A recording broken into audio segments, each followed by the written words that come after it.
Firstly, actually, I was reading this really interesting study recently, which was for NASA. NASA used to whenever they were recruiting people, they were part of the kind of employment.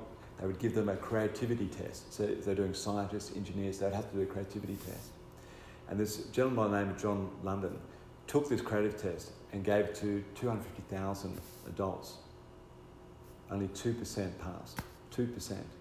He then thought, okay, what's the story with it? So he gave that same test to 5-year-olds. He gave it to, I think, 1,600 5-year-olds. They all passed 100%.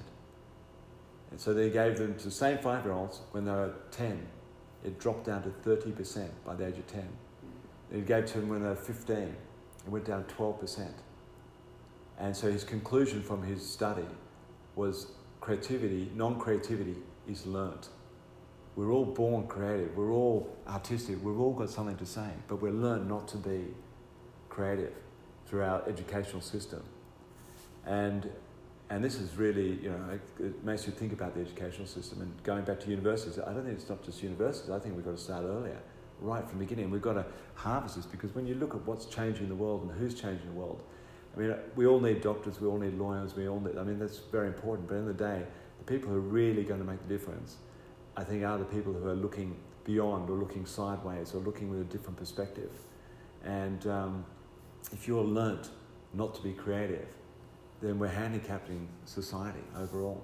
So, yeah, I think definitely we need to look at a very young age of what we can do with creativity. And there's a professor, an English professor, he kind of heads the creativity section, and he was saying pretty much that the problem with our education system is that it was kind of designed and built in the Industrial Revolution, and so it's all been programmed towards making engineers and making good workers, but we don't need that today. So we need to change our system of learning. We need to think of a different way of educating and I really believe that. I really do.